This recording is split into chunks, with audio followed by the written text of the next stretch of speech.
What's up YouTube, it's Hodge here, and today I'll have an unboxing for you. I've been waiting for this guy in the mail, super excited that it's here now.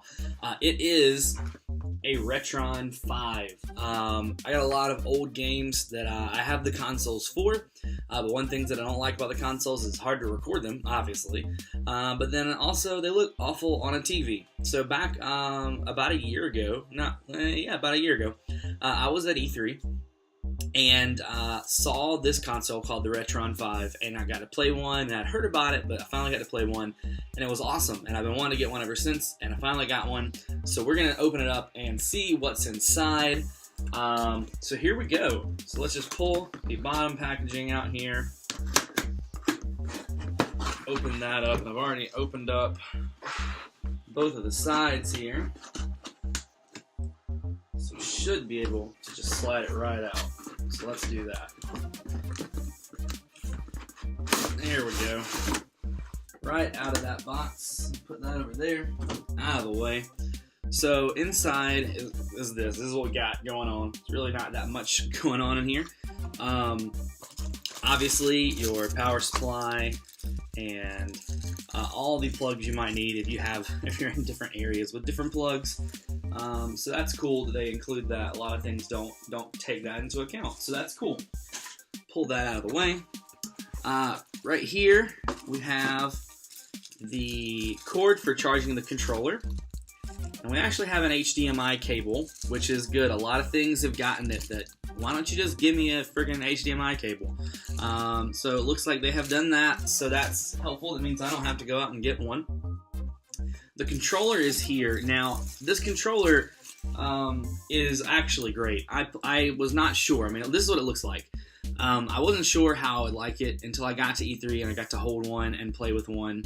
And actually, it looks like they've even changed it a little bit since I played one, and they have, because that is not exactly the same controller that I played.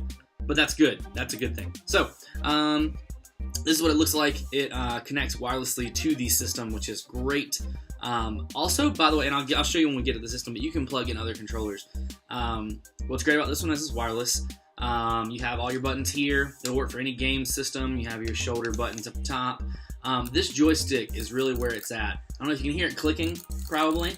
It is a joystick, but I'm telling you, it just doesn't, it feels better than just a joystick. Especially, I know with a lot of the old games, you don't really want a joystick, you know? If you're playing like, you know, Street Fighter or something that requires button combinations, you don't want a joystick because it's hard to tell what direction you're using. Well, that click means that the control, it's not really a full-on joystick that rotates the way you think a joystick should.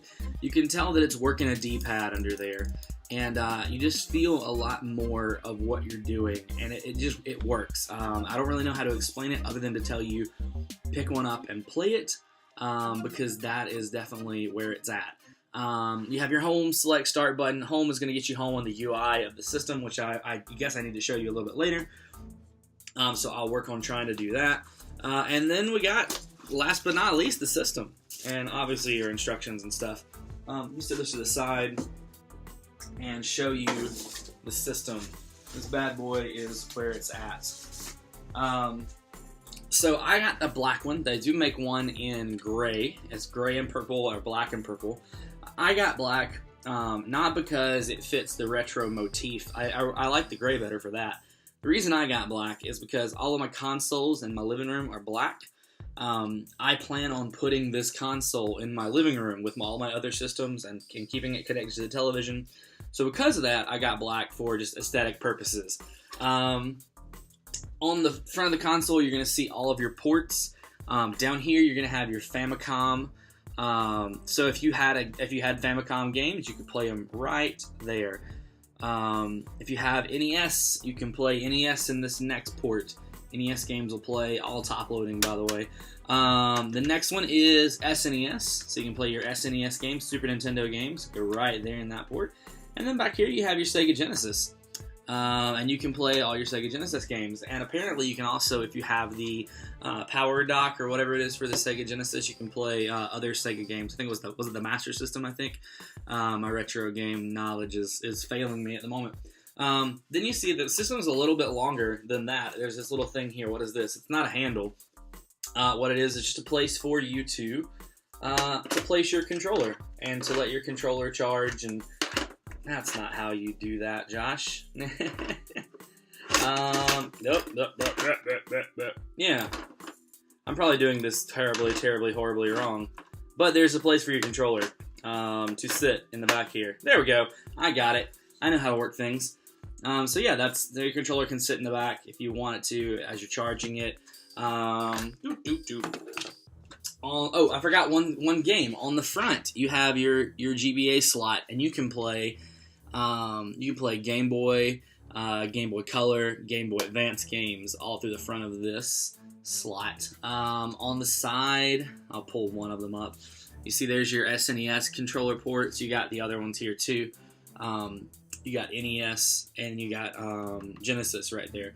So if you have the standard controllers, you can plug them into the sides there, play multiplayer games with your friends. So pretty awesome. On the back, let's look at it real quick. You got your AC slot right here. You have a USB slot right there. I think it's mini USB, micro USB, mini USB. Here's your HDMI slot. And then in the back, you have a spot for an SD card if you were going to put games on that. Not games on that, but like save files on that. Because the system itself lends itself to be, you can use save states with a game, even if the game doesn't involve saving. So like if you're playing, I don't know, an old school game that doesn't have a save capability, then you can save with this. You can save state just like you would if you were using like a ROM or an emulator or something, and pick it right back up there because it's all done through the UI of the system, which, like I said, I guess I better show you. Okay, so when you turn on the Retron 5, this is the menu that you're going to get. I don't have any cart inserted. I don't have anything put in there. So this is what you get on the base level. I'm going to go down and show you the settings menu. So the setting menu, you have all these different possibilities for tweaking the game. I'm going to show you what none looks like. So you can see a game from the beginning and see what it looks like. So we'll put it on normal and blah, blah, blah, blah, blah. Okay, that's fine. We'll leave it there. Okay, so that is the basic. It's not going to look any different than what it would look like, or much different than what it would look like if I was putting it in a regular TV. So I'm going to go ahead and put in a game now and show you kind of what happens as you do that. So as you put in a game, you'll see a little loading screen, and then you get what your game is. So it's Sonic the Hedgehog 2. That's the game that I put in. So let's go ahead and open her up. So we'll hit play. It's going to pop in there on your TV, and you can see that it looks not bad, but it looks kind of, I don't know, a little wonky. So you see kind of the edges kind of look a little meh. It's weird. On my computer, they look fine. On my TV, they look weird. So here's what we're going to do. We're going to go into this little menu here. Oh, and you can see that too. See, you're getting a little bit of jerkiness. Let me show you. If we return to game, you're getting a little bit of jerkiness, a lot actually, on the game itself. It's kind of shaky and weird looking.